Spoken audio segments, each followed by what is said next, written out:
بسم الله الرحمن الرحيم الحمد لله نحمده ونستعينه ونستغفره ونعوذ بالله من شرور أنفسنا ومن سيئات أعمالنا من يهده الله فلا مضل له ومن يضلل فلا هادي له أشهد أن لا إله إلا الله وحده لا شريك له وأشهد أن محمدا عبده ورسوله صلى الله عليه وعلى آله وأصحابه أجمعين أما بعد. Kita masih pada pembahasan qaidah dar'ul mafasid muqaddam ala jalbil masalih, menolak mafsadat lebih didahulukan dibandingkan mengambil maslahat. Pada pertemuan yang sebelumnya kita telah membaca argumentasi dalil-dalil yang berkaitan dengan kaidah ini. Di antaranya disebutkan pada halaman 120 di antara dalil tentang kaidah ini yaitu larangan memerangi dan memberontak terhadap umarok, para pemimpin. Larangan dari memberontak terhadap penguasa meskipun mereka zalim selama mereka masih mendirikan sholat. Kenapa dilarang memberontak? Dikarenakan mafsadat yang ditimbulkan ketika al-khuruj al-sultan, al-khuruj al-a'immat, itu mafsadatnya lebih besar dibandingkan maslahat yang didapatkan. Kemudian kita membaca keterangan hadis Nabi sallallahu alaihi wasallam menyebutkan idza buyi'a li khalifatain faqtulul akhir minhuma. Apabila ada dua khalifah dibaiat, maka kata Rasul perangi, bunuh yang paling terakhir dari kedua khalifah tadi. Jadi kalau ada dua pemimpin yang diangkat dalam suatu wilayah, maka yang kedua yang diperangi, dikarenakan yang kedua dianggap sebagai pemberontak. Kemudian kita masuk pada halaman 121. Penulis menyebutkan wa yaqulu Syekhul Islam rahimahullahu taala ba'dama dzakara jumlatan minal furu' al-mundarija tahta qaidah dar'il mafasid aula min jalbil masalih.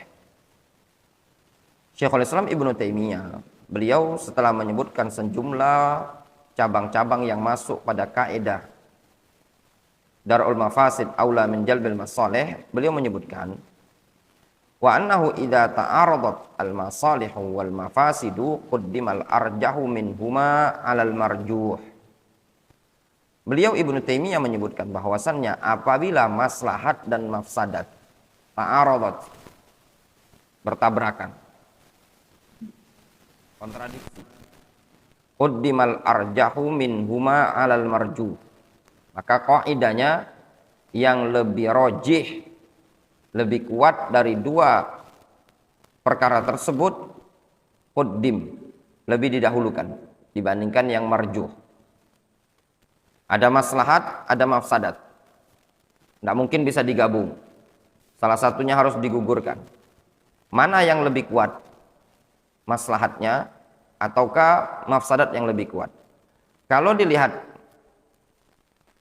yang lebih kuat adalah maslahat, maslahatnya lebih besar dibandingkan mafsadat, maka maslahat tadi lebih didahulukan. Kalau ternyata mafsadatnya lebih besar, maka mafsadat tadi lebih didahulukan. Itu maksudnya. Qala rahimahullah, Syekhul Islam Ibnu Taimiyah menyebutkan, wa minha, dan di antara bentuk kaidah ini, anna min usuli ahli sunnati wal jamaah luzumal jamaah. Kata Syekhul Islam Ibnu Taimiyah, bahwasannya termasuk usul, termasuk prinsip pokok Ahlus Sunnati wal Jamaah adalah luzumal jamaah, senantiasa bersama jamaah kaum muslimin, bersama wulatil umur. Wa tarka qitalil a'immah, ai a'immatul jaur, serta termasuk prinsip Ahlus Sunnati wal Jamaah meninggalkan memerangi penguasa, yaitu penguasa yang penuh dengan kezaliman. Disebutkan oleh mu'alliq, yaitu Syekh Abdus Salam, beliau mengatakan tarkuhum fihi mafsadah, meninggalkan memberontak terhadap penguasa yang zalim, mafsadat bukan? Mafsadat. Berarti kita membiarkan mereka tetap melakukan kezaliman. Lakin, akan tetapi, qitaluhum yatarattab alaihi mafsadatun a'zam talhaqu bil muslimin wa talhaqu bid din. Akan tetapi, memerangi penguasa, memberontak terhadap penguasa akan menimbulkan mafsadat yang lebih besar. Talhaqu bil muslimin, mafsadat yang lebih besar yang akan menimpa kaum muslimin dan menimpa agama. Walidzalika tutraku hadhil mafsada ila mafsada a'zam minha. Oleh karena itulah mafsadat yang demikian ini ditinggalkan. Mafsadat yang mana? Mafsadat meninggalkan memerangi penguasa. Meninggalkan memerangi penguasa, mafsadat bukan? Mafsadat. Ditinggalkan, dibiarkan. Ila mafsada a'zam minha. Meninggalkan mafsadat ini tadi menuju apa? Mafsadat atau apa? Meninggalkan mafsadat memerangi penguasa. Ya. Ditinggalkan mafsadat memerangi penguasa tadi. Ila mafsada a'zam minha. Karena bisa menuju kepada mafsadat yang lebih besar. Difahami? Ada penguasa zalim, tidak kita perangi, tidak kita berontak. Mafsadat apa bukan? Mafsadat. Kemudian kalau diperangi, mafsadat. Namun kalau memerangi penguasa, memberontak terhadap penguasa, angkat senjata, itu mafsadatnya lebih besar. Ketika ditinggalkan, tidak memerangi penguasa, berarti membiarkan ada mafsadat pada mereka. Ya enggak? Membiarkan penguasa tidak diperangi, berarti membiarkan ada mafsadat pada mereka. Nah, yang ini tadi lebih ringan mafsadatnya dibandingkan mafsadat yang ditimbulkan ketika perperangan.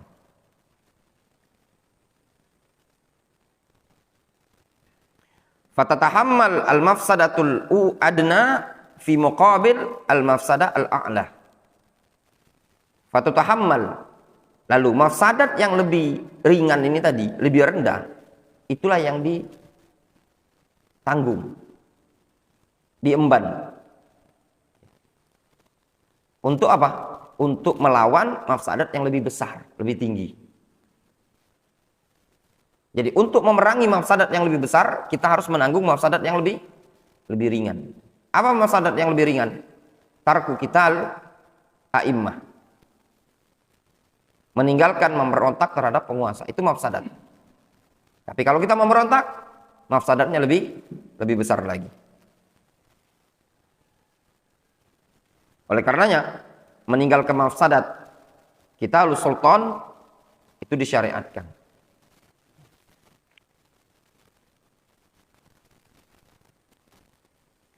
Kemudian kata beliau, wa tarkal qital fil fitnah, dan juga termasuk usul ahli sunnah wal jamaah meninggalkan al-qital fil fitnah, Qital al-fitnah, qitalul fitnah. Ini disebutkan oleh Al-Imam Ahmad rahimahullah taala dalam usul sunnah. Di bab-bab terakhir termasuk usul ahli sunnah wal jamaah, tarku qitalil fitnah, meninggalkan qitalul fitnah. Apa qitalul fitnah? Qitalul fitnah yang terjadi bainal muslimin. Misalkan ada dua kubu kaum muslimin, masing-masing yang muslim, terjadi perperangan, ini qitalul fitnah. Wajima dzalika dakhilun fil qaidatil 'amah fima idza ta'aradat al masalihu wal mafasid. Dan sumber itu semua masuk pada kaidah yang umum, yaitu tatkala terjadi kontradiksi antara maslahat dan mafsadat, wal hasanat was sayyiat, kebaikan dan keburukan, au tazahamat, atau tatkala bertabrakan, fa innahu yajibu tarjihur rajih minhuma, maka wajib ketika itu menguatkan yang rajih dari dua perkara tadi. Fima idza izdahamatil masalih wal mafasid, yaitu pada perkara yang tatkala terjadi bentrokan, bertumpuk antara maslahat dan mafsadat. Wa ta'aradat al masalih wal mafasid, dan terjadi kontradiksi antara maslahat dan mafsadat. Jadi tatkala terjadi numpuk maslahat dan mafsadatnya dan ada kontradiksi, tidak mungkin bisa dihindari, fa innal amra wan nahya wa in kana mutadamminan li tahsili maslahatin wa daf'i mafsadatin fayunzar fil ma'arid lahu. Meskipun perintah dan larangan dalam agama Islam ini mengandung tujuan untuk mendapatkan maslahat dan menolak mafsadat, maka fayungzor, perlu dicermati, perlu dilihat, fil ma'arid lahu, ya, perlu dilihat pada perkara-perkara yang terjadi mu'aradah, ya, perkara yang merupakan penentang dalam perkara perintah atau larangan tersebut. Disebutkan di taklik bawah itu maknanya, yakni al-amro min haitsu huwa amrun bil ma'ruf maslahah, yaitu maksudnya perintah. Perintah kalau ditinjau dari sisi dia adalah perintah untuk mengerjakan perkara yang ma'ruf, itu namanya maslahat, ya. Namun wan nahyu anil munkar min haitsu huwa nahyun an munkarin maslahah. Demikian juga larangan dari perkara yang mungkar, kalau ditinjau dari pelarangan terhadap perkara yang mungkar tadi, itu dianggap sebagai maslahat.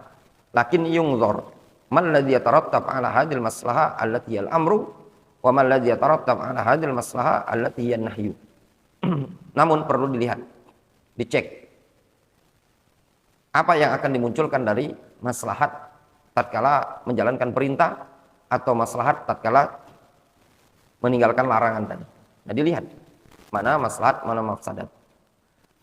Kita ambil contoh ya ikhwan, yang perlu dalam kaidah maslahat mafsadat ini tadi berkaitan dengan ingkarul munkar. Misalnya di rumah kita mengetahui perkara-perkara yang haram ada dalam rumah, misalkan seperti foto, gambar yang bergantung dipajang. Dalam keadaan keluarga kita ini belum memahami tentang larangan tersebut, mereka belum bisa menerima, maka tidak diperbolehkan bagi seseorang untuk membuang foto tersebut, turunkan atau mungkin bahkan dibakar apabila menimbulkan mafsadat yang lebih besar. Terpajangnya foto dalam rumah itu mafsadat. Namun kalau seandainya antum turunkan, orang tuanya antum marah-marah, sampai antum mungkin dipukul, sampai orang tua mungkin ngusir antum, maka yang demikian ini mafsadatnya lebih besar dibandingkan maslahat antum menurunkan foto tersebut. Demikian juga sebaliknya, kalau seandainya maslahatnya lebih besar ketika antum turunkan, orang tua nurut, maka tahsil al-amr, menjalankan perintah untuk mendapatkan kemaslahatan pada saat itu disyariatkan. Jadi kaidahnya antum lihat dampaknya. Makanya dalam agama Islam dikenal dengan maqasidus syariah. Tujuan syariat ini tadi. Tujuannya apa? Tujuan dari suatu perkara ini tadi adalah untuk mendapatkan maslahat. Namun kalau seandainya muncul maslahat sedikit dan mafsadat yang dimunculkan bahkan justru lebih besar, maka menolak mafsadat yang lebih besar itu lebih didahulukan. Demikian juga dalam berdakwah. Ketika seseorang berdakwah, menyampaikan al-haq, yang dia sampaikan tadi hak, benar. Namun kalau dicermati bisa menimbulkan mafsadat yang lebih besar. Misalkan antum menyebutkan tentang suatu kebid'ahan. Tentang kebid'ahan. Misalkan bid'ah tentang perayaan Isra wal Mi'raj. Bid'ah tentang perayaan Maulid Nabi. Dan bid'ah-bid'ah yang lain. Antum sampaikan di khutbah. Masyarakat yang hadir di khutbah tersebut adalah awam, yang mereka belum bisa menerima apa yang antum sampaikan. Dan juga di sana banyak tokoh-tokoh masyarakat yang melaksanakan. Dan kalau antum sampaikan, mafsadat yang ditimbulkan itu lebih besar. Maka kaidah dalam hal ini antum tunda. Jangan disampaikan dulu. Kalau antum mau menyampaikan, sampaikan dengan bahasa yang umum. Ittiba kepada sunnah secara umum. Setelah mereka bisa menerima dakwah, barulah antum sampaikan sedikit-sedikit. Kadang sebagian orang tidak melihat dalam maslahat dan mafsadat ini tadi, sehingga menyebabkan dari apa yang dia sampaikan ditutupnya masjid, dilarangnya kajian, bahkan muncul mafsadat yang lebih besar. Yang tadinya antum mengingkari perkara tersebut, akhirnya antum jadi membenarkan dengan memberikan klarifikasi misalkan, dan yang semisal itu tadi. Ini tidak diperbolehkan. Makanya penting memahami kaidah seperti ini tadi. Ya. Kemudian kata Syekhul Islam Ibnu Taimiyah, fa in kana ma yafutu minal masalih aw yahsul minal mafasid aktsar lam yakun ma'muran bihi bal yakun muharraman idza kanat mafsadatuhu aktsar min maslahatihi. Bahkan kata Ibnu Taimiyah rahimahullah taala, apabila yang terluputkan dari maslahat tersebut, atau meskipun terluputkan dari maslahat tersebut atau terhasilkan dari mafsadat tersebut lebih banyak, maka tidak diperintahkan. Ya. Kalau seandainya maslahat terluputkan atau mafsadat yang ditimbulkan lebih banyak, antum menyampaikan, antum bertindak, tapi maslahatnya tidak antum dapatkan, atau justru antum menimbulkan mafsadat yang lebih banyak. Tujuan agama Islam adalah tahsilul masalih, mendapatkan kemaslahatan. Ketika maslahat tersebut tidak antum dapatkan, atau justru menimbulkan mafsadat yang lebih besar, maka tidak diperintahkan kondisi pada saat itu. Bal yakunu muharraman, bahkan hukumnya haram idza kanat mafsadatu aktsar min maslahatihi. Apabila mafsadatnya lebih banyak dibandingkan maslahat. Dicontohkan beliau pada ta'liq itu, masalan kata beliau, contoh, nunakish syakhsan ma fi munkarin fa'alahu wa anta ta'lam min halihi annahu qad yaqulu kalimatal kufri ghadabun. Misalkan tunakish, engkau bermunaqasyah, berdialog, diskusi dengan seseorang tentang kemungkaran fi mungkarin, tentang kemungkaran fa'alahu yang telah dia lakukan. Namun wa anta ta'lam min halihi, namun engkau tahu pada kondisi dia ini anau qad yaqulu kalimatal kufri ghadabun. Terkadang dia mengucapkan ucapan kufur dengan sebab kemarahan. Kalau antum ajak diskusi, dialog, terkadang dia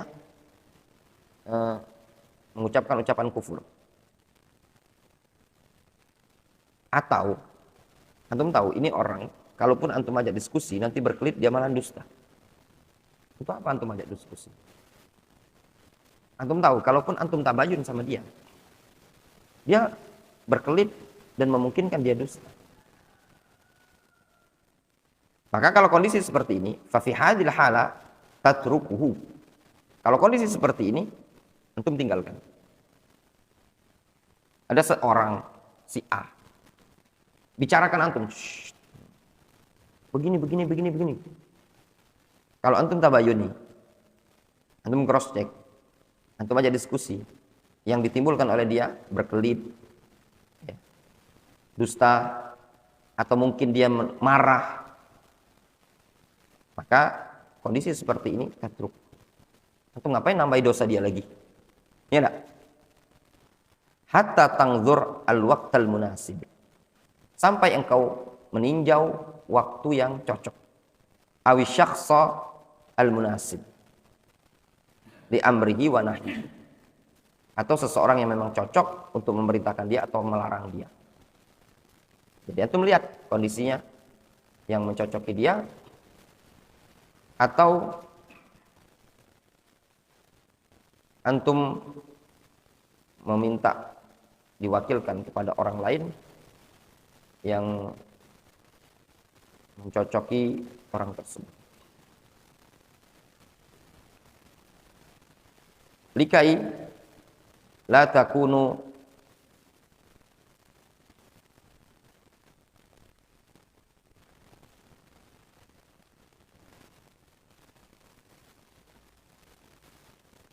ada siapa di atas? Ada yang tiket masak.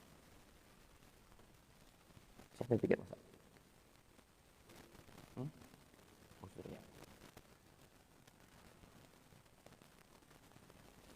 Likai la takunu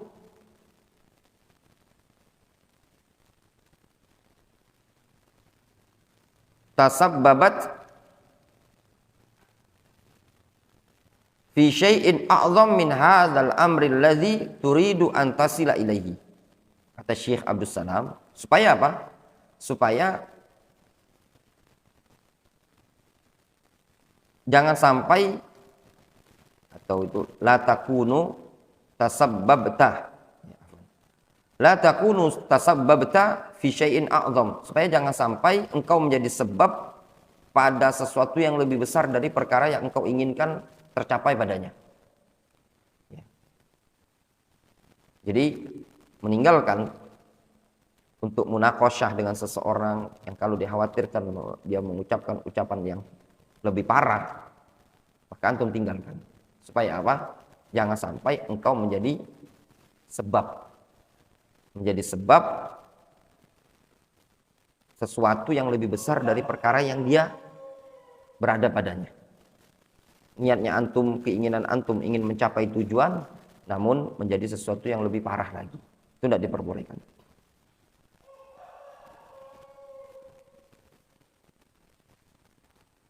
Kemudian kata beliau Syekh Abdus Salam, wa'tibaru maqadiril masalih wal mafasidi huwa bimizanis syariah. Nah, i'tibar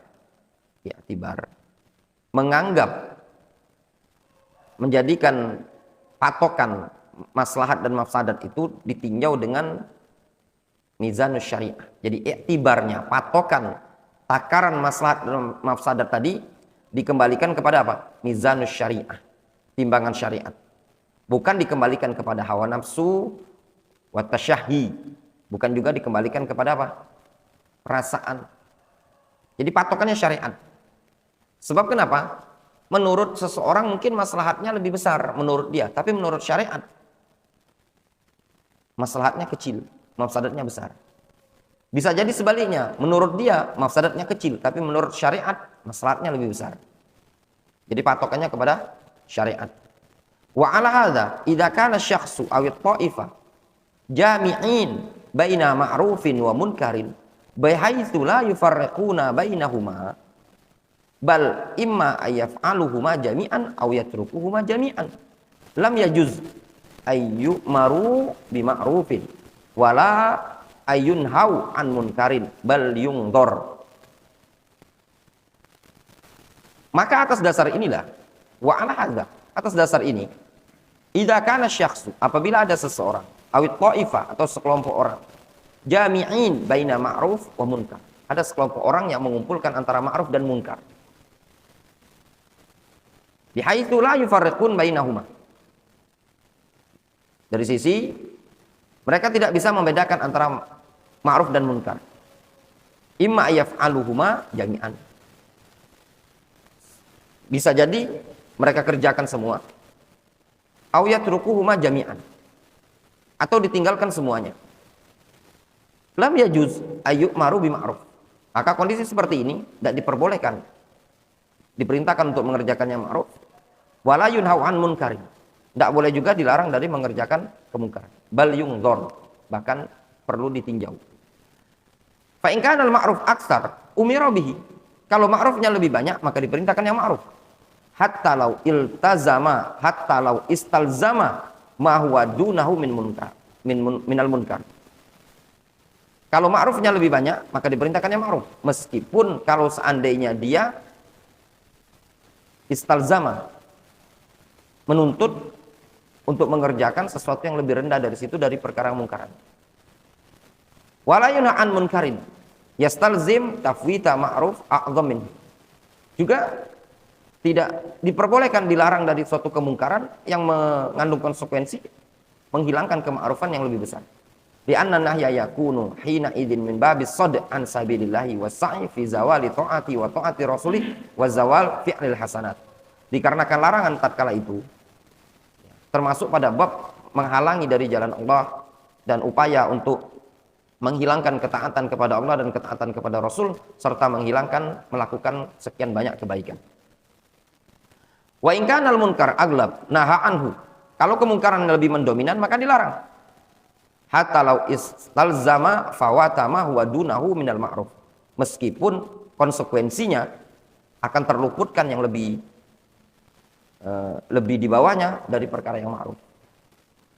Jadi kalau ada orang melakukan kemungkaran tadi lebih banyak. Kalau antum cegah, konsekuensinya perkara ma'rufnya berkurang. Contoh.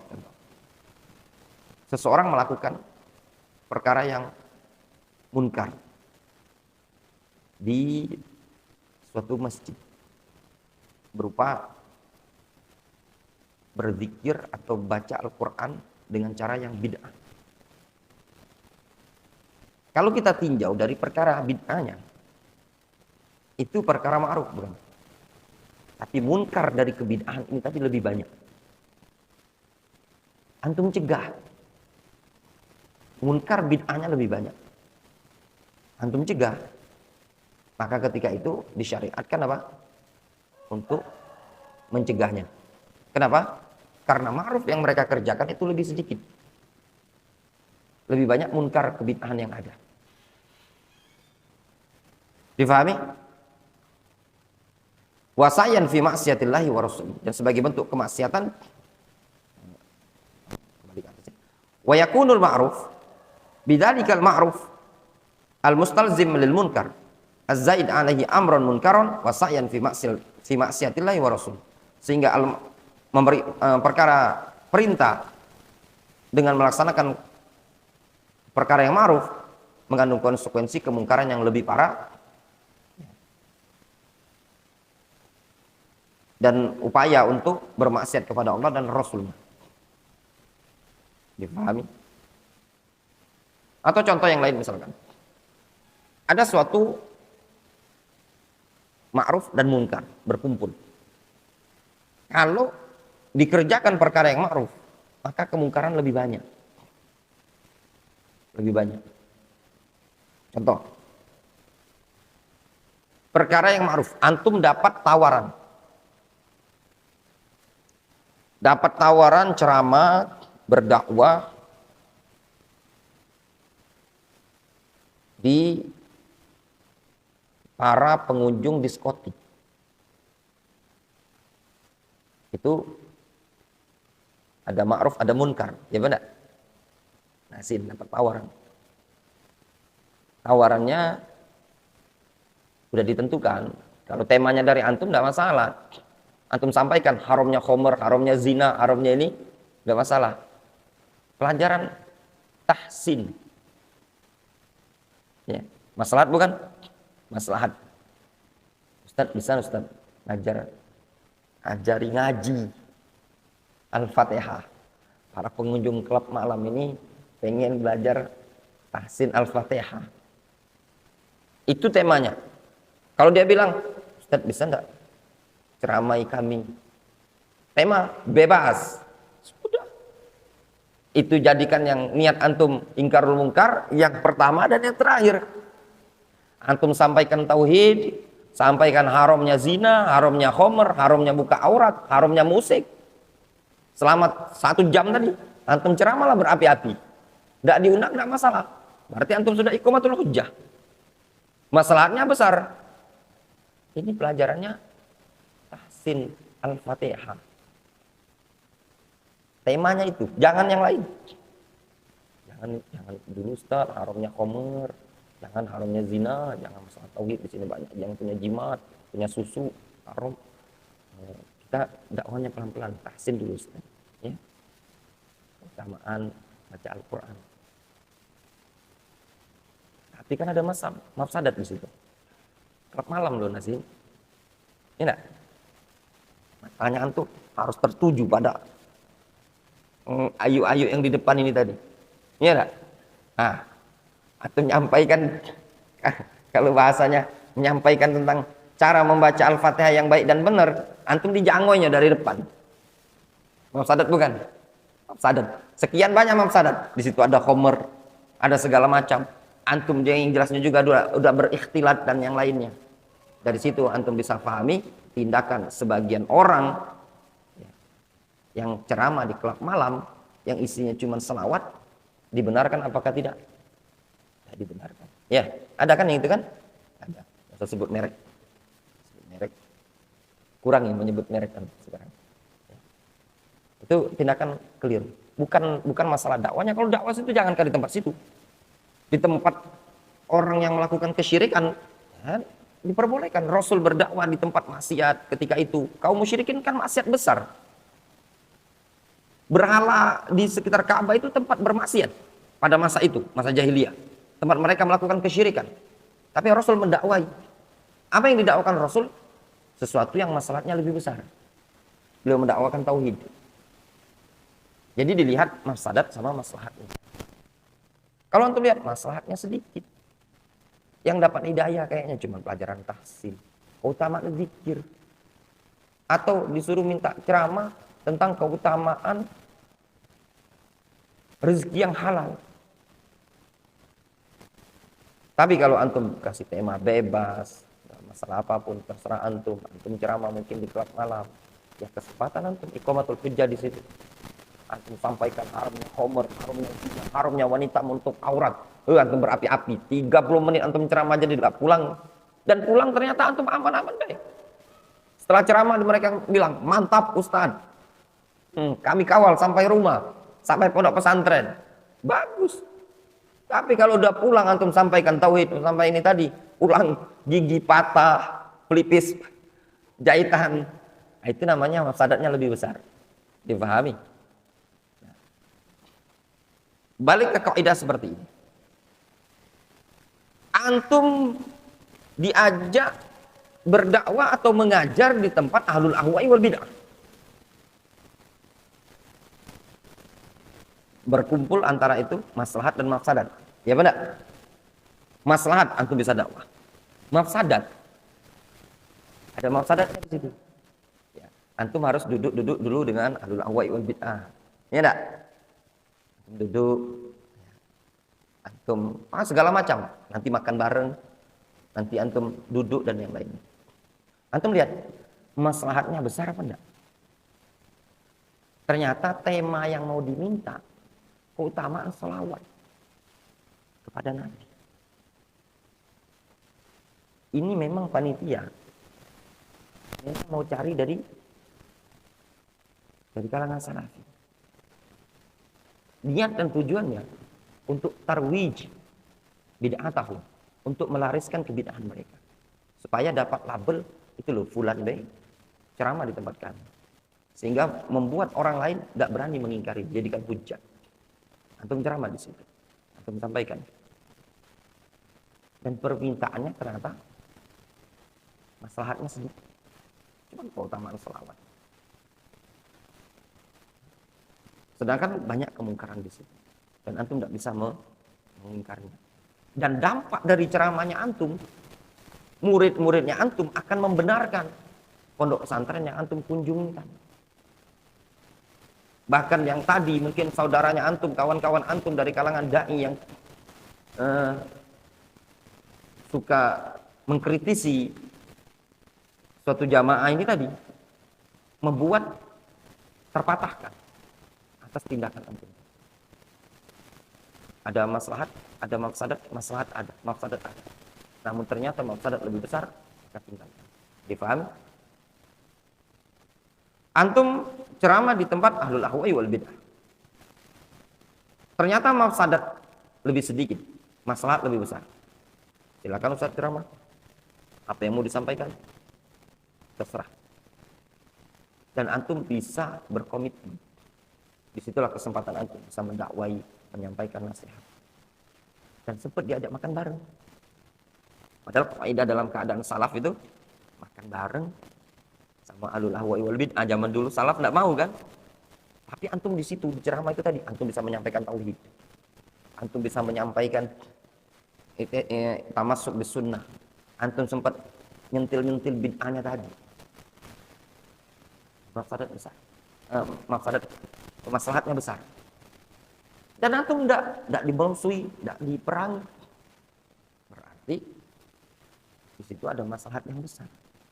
Dan ternyata setelah kajian, Masya Allah, banyak dari yang jamaah yang hadir ini tadi ikut kajian antum. Tapi kalau antum ceramah sudah kor-kor panjang lebar, mana temanya tadi nggak bisa memberikan nasihat pada mereka, justru terkesan umum, malahan justru antum dibully sama mereka setelah itu. Kaidah seperti ini penting. Jelas ya? Makanya kalau berdakwah antum lihat maslahat dan mafsadat. Jangan semata-mata asal berdakwah. Atau contoh yang lain misalnya. Antum ingin membuat suatu acara sama santri-santri ke entah piknik atau yang lainnya. Ada maslahatnya. Apa maslahatnya? Mungkin hiburan dan yang lainnya. Tapi ternyata di belakangnya ada mafsadat lebih besar. Misal tempat yang antum tuju, di sana ada kemungkaran seperti musik, ya enggak? Wanita buka aurat. Antum pengen ngajak santri jalan-jalan gitu, apa namanya? Rehla istilahnya, rehla. Ya, istilahnya rehla. Rehla istilahnya itu liburan ya, rehla. Antum ajak kemana kira-kira tempat yang perempuan itu ke Pantai Kute.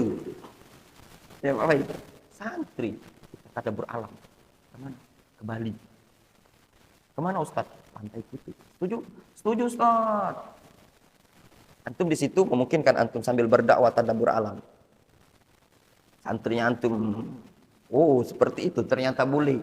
Oh ini seperti ini boleh. Kalau orang Jepang, nah, mafsadatnya lebih besar dibandingkan maslahat. Itu bukan tadabbur alam. Akhirnya santrinya antum ketika melihatnya seperti itu dia mengatakan, ma khalaqta hadza batila. Ya Allah, engkau tidak menciptakan yang ini sia-sia. Pulang-pulang santrinya antum ngeblank. Ya paham. Antum ambil maslahat sedikit, tapi maksiatnya lebih banyak di situ tadi. Boleh apa enggak? Enggak boleh. Jadi lihat sendiri. Kemana? Misalkan, kita ke kebun binatang atau tempat-tempat yang tidak ada masalah mafsadat, jadi masalahnya lebih banyak, nggak masalah. Contoh yang lain. Kita mungkin yang di Palembang. Kalau Kutu tadi terlalu jauh. Santri jenuh, kita jalan-jalan. Kemana Ustaz? Ke mall be, dosa jauh-jauh. Berkumpul maslahat dan mafsadat. Ternyata mafsadat lebih banyak. Apa mafsadatnya? Santri ini terkurung di pondok pesantren. Dia jarang lihat. Pas di mall itu tadi, yang yang di mall itu dikit, yang berkerudung. Iya enggak? Atau contoh yang lain. Sekarang lagi musim perayaan Imlek ya. Belum, Cap Gome belum mulai ya. Nah, antum ajak ke Pulau Kemarau. Kita tadabbur alam. Rekreasi, piknik. Kemana Ustaz? Pulau Kemarau. Ya, memungkinkan antum piknik di situ, antum ngelihat memang agak lebih bagus. Kodor lah ya, sayangnya Pulau Kemarau tuh dipegang sama mereka, ngapa udah dipegang muslim dulu ya itu tadi kan. Nah, tapi kan di situ ada kemungkaran. Walaupun tidak ada pengunjung, ya. Ketika sepi pun di situ kan banyak kemungkaran. Tidak mungkin antum mencegah kemungkaran itu. Ada patung, ada yang lainnya. Antum lihat mungkin orang sedang apa? Beribadah kepada selain Allah Subhanahu wa taala. Antum dia melihat, mencegah juga enggak. Kan kemungkaran seperti itu. Antum ingin mendapatkan maslahat melihat keindahan Pulau Kemarau. Apalagi kalau di situ lagi ramai. Ngajak anak, ngajak istri, ngajak bini, ya. Ngajak santri bertepatan dengan perayaan Cap Gome. Tahu antum Cap Gome? Antum balik ke daerah mana? Kaledoni ini. Antum tahu Cap Gome? Kurnia. Belum mulai gila acara Cap Gome. Datang. Di Jingobe kalau macet dari Pusri sampai itu berarti sudah mulai perayaan. Biasanya malam mereka. Antum datang nimbrung. Dan informasinya mau dibuka di acara Cap Gome, enggak tahu tanggal berapa. Dari arah itu kan pakai kapal, pakai perahu, rencana tuh pakai ponton. Jadi seorang biso nyebrang. Nah, kadang sebagian ini dari kalangan kaum muslimin ikut nimbrung di situ. Niatan untuk rekreasi, entahlah niatan mungkin tadabbur alam. Ini kan maslahat dari satu sisi. Tapi kemungkaran di situ banyak. Tidak diperbolehkan, difahami. Ya. Qaidah antum bisa praktekkan sendiri. Lihat, kalau banyak kemungkaran, maka antum tidak usah kerjakan. Tapi kalau maslahatnya lebih banyak, maka antum lakukan. Misalkan hal-hal yang membahayakan. Diajak misalkan santri untuk berjalan rekreasi ke suatu tempat yang mafsadat lebih besar, membahayakan. Maka jangan lakukan. Kemudian kata Syekh Abdul Salam, amalau takafa al-ma'ruf wal munkar al-mutalaziman fala yu'maru bihima wala yunha anhuma. Adapun kalau seandainya takafa itu sama, sekufu. Yang ma'ruf dan yang munkar itu takafa, sekufu, mutalaziman, sama ya, talazum, sama berat, 50-50. Fala yu'maru bihima wala yunha anhuma. Maka jangan diperintahkan, jangan dilarang. Fatarotan yasluhul amru wa tarotan yasluhun nahyu. Maka terkadang boleh kita perintahkan, terkadang boleh kita larang. Wa tarotan la yaslu amrun wala nahyu. Dan terkadang tidak boleh perintah, tidak boleh dilarang. Haitsu wa kana al-ma'ruf wal munkar mutalazimain. Yang mana apabila ma'ruf dan munkarnya mutalazimain. Ya, senantiasa ada, berbarengan, 50-50. Wa dzalika fil umur al-mu'ina al-waqi'ah. Yang demikian itu pada perkara-perkara al-mu'ayyana fil umur al-mu'ayyana al-waqi'ah, pada perkara-perkara yang tertentu yang terjadi. Disebutkan di ta'liq itu apa? Hadhil halat fi waqa'i mu'ayyanah. Nah, kondisi-kondisi seperti ini pada waqa'i, pada kejadian-kejadian tertentu saja. Amma min haitsul asl kullu ma'rufin yu'maru bihi wa kullu manhiyin an yunha an. Adapun pada hukum asalnya setiap ma'ruf itu diperintahkan, setiap yang dilarang harus dilarang. Lakin qad takunu hunaka waqa'i taj'al asy-syakhsa yukhalif hadzal asl li maslahatin rajihah. Akan tetapi di sana terkadang ada kejadian waqa'i, kejadian-kejadian tragedi yang bisa membuat seseorang itu menyelisih prinsip ini dikarenakan maslahat yang lebih rajih. Jadi itulah yang dikembalikan. Antum masih ingat kaidah yang disebutkan para ulama? Ini perkara munkar. Ini ada perkara maslahat. Dan 50-50. Itu dikembalikan kepada apa? Ijtihad ulama. Dilakukan ataukah tidak? Dalam artian sama maslahatnya. Mafsadatnya juga sama. Ana ambil contoh ya, ikhwan. Dalam masalah pemilu. Nyoblos. Ya. Nyoblos itu hukumnya haram.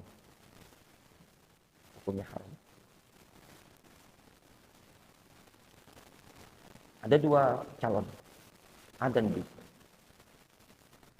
Ya. Calon pertama, antum sudah ketahui tentang kondisinya dia. Ya, mungkin menurut antum orangnya tidak bagus. Ya. Calon kedua itu juga antum tidak tahu bagaimana kondisi dia. Antum ikut nyoblos dalam kondisi seperti itu tadi. Apakah ada maslahatnya? Sama, antum juga tidak tahu. Yang ini tadi, maslahatnya kan tidak tahu. Yang si bin tadi.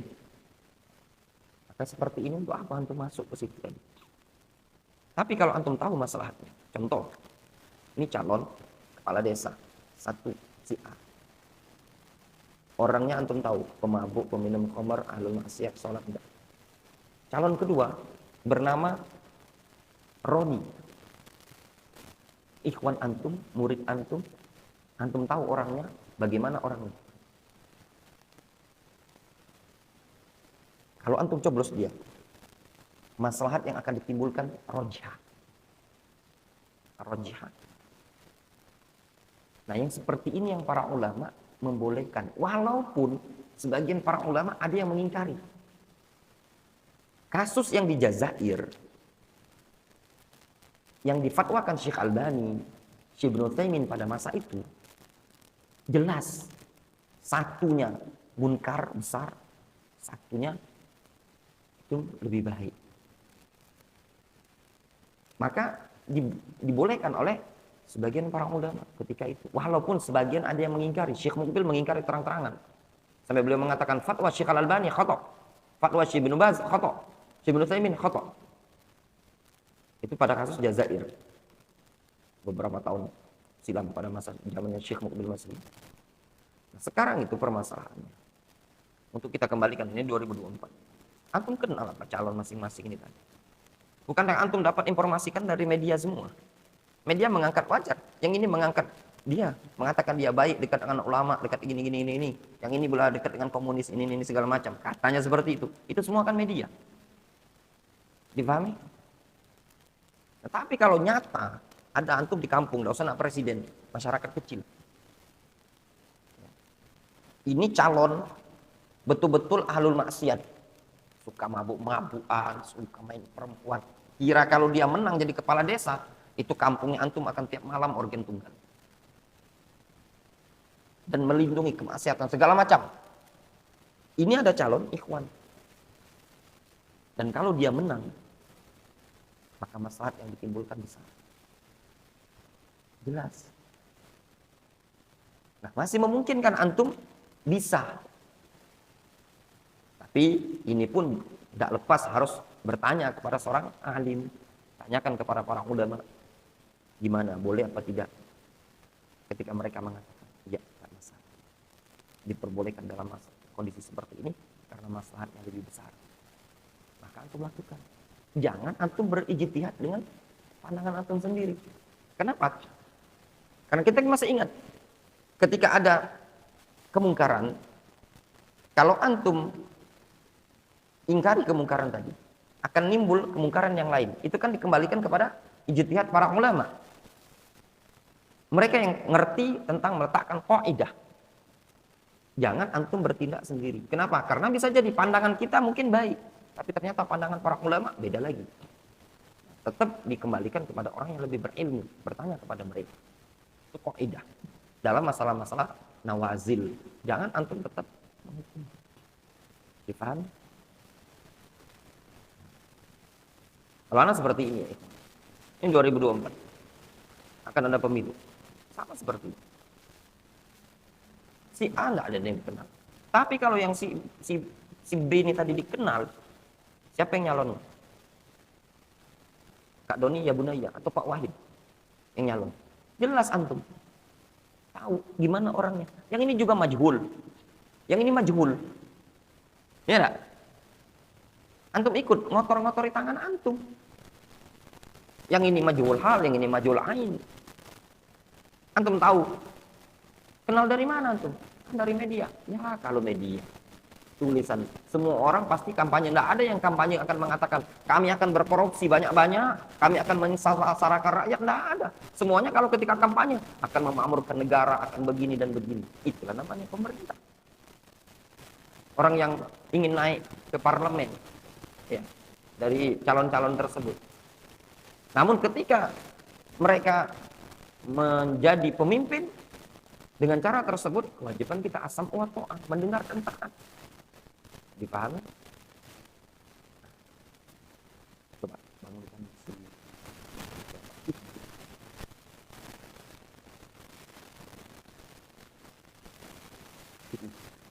usirkan ayam.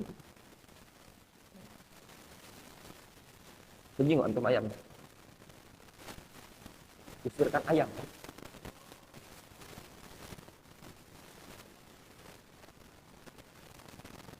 Jelas ya? Kemudian wa amma min haitsu jihatin nau fayu'maru bil ma'ruf mutlaqan. Adapun ditinjau dari sisi jenis, ditinjau dari satu jenis, maka diperintahkan dengan perkara yang ma'ruf secara mutlak, wa yunha 'anil munkar mutlak. Wa fil fa'il al-wahid wa ta'ifah al-wahidah yu'mar bil ma'rufiha wa yunha 'an munkariha. Pada pelaku satu orang atau satu kelompok, maka diperintahkan untuk mengerjakan yang ma'rufnya dan dilarang dari perkara yang munkarnya. Wa yuhmad mahmuduha wa yudam mazmumuha. Yang terpuji maka dipuji, yang tercela maka dicela. Bihaitsu la yatadamman al-amra bi ma'ruf fawat aksar minhu. Ditinjau dari sisi jangan sampai perkara yang diperintah tadi atau al-amr, perkara yang diperintah tadi mengandung kema'rufan yang terluputkan lebih banyak lagi. Au husul munkar fawqahu, atau mendapatkan apa? Kemungkaran yang di atasnya lagi. Wala yatadam an-nahyu 'anil munkar husul ma huwa ankar minhu. Jangan pula melarang dari suatu kemungkaran mengandung terhasilkannya kemungkaran yang lebih mungkar lagi. Au fawat ma'ruf arja minhu, atau terluputkan perkara yang ma'ruf yang lebih rajih lagi. Ini dipakai kaidah seperti ini ikhwan, kaidah maslahat mafsadat. Difahami? Lihat maslahat dan mafsadat. Jadi antum jangan ikut-ikutan. Namun perlu dilihat.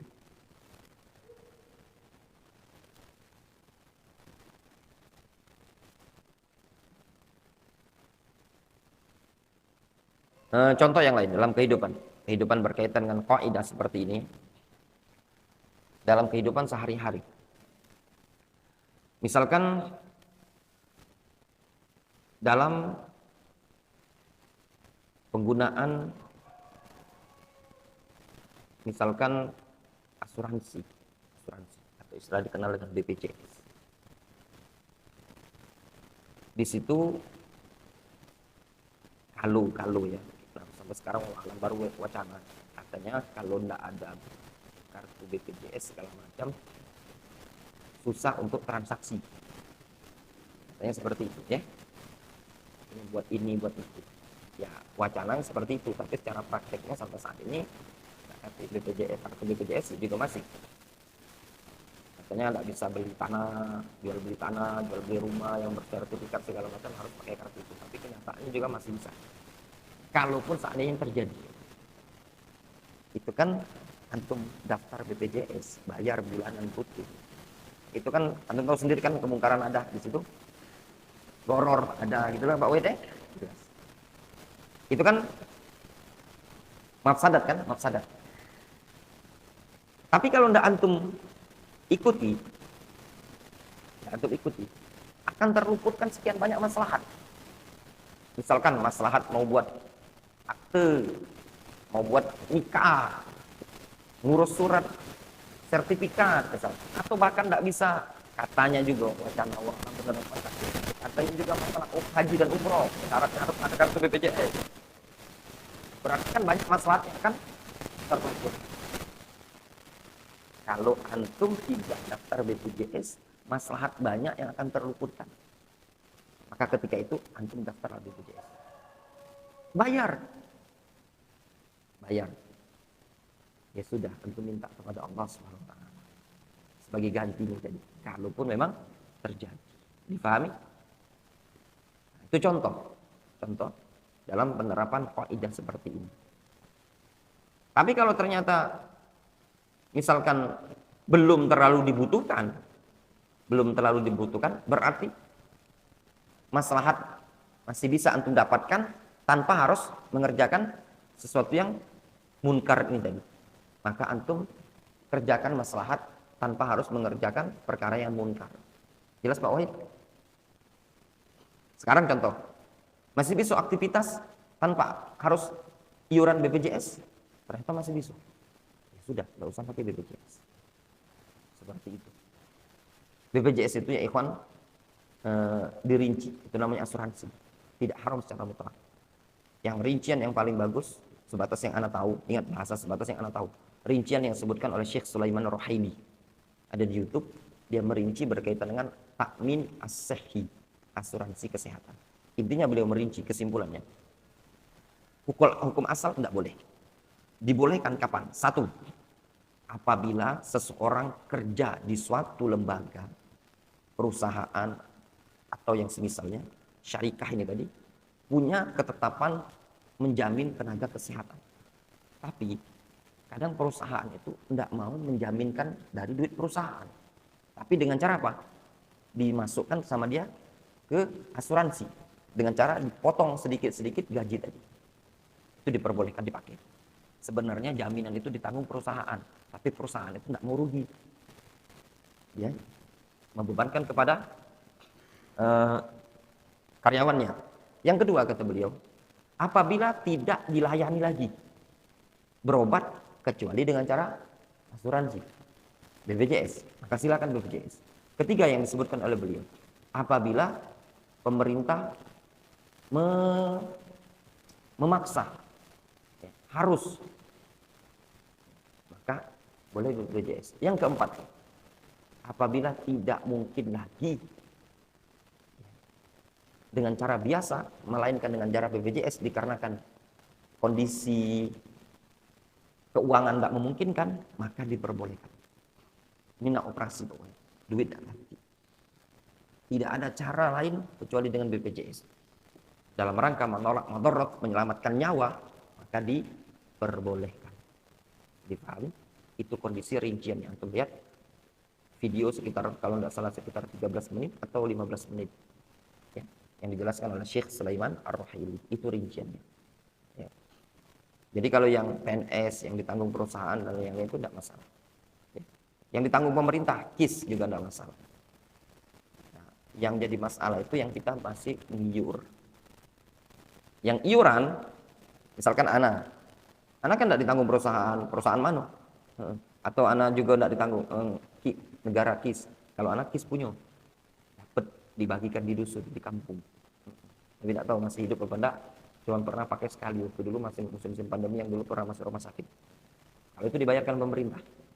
Tapi konon katanya kalau tidak dibayar ditutup. Kalau tidak dipakai ditutup sama pemerintah. Allah. Al-muhim ya ikhwan, itu kembali ke maslahat dan mafsadat ini tadi. Ya. Antum lihat kaidah yang seperti ini antum praktekkan dalam kehidupan sehari-hari. Wallahu ta'ala bishawab ya. Adapun sisanya itu masih banyak. Sedikit lagi ya. Atau masih banyak itu. Masih banyak nanti insyaallah ya. Masih banyak. Kita lanjutkan besok mungkin keterangan Ibnu Taimiyah itu masih Masih ada lagi. Wallahu ta'ala a'lam.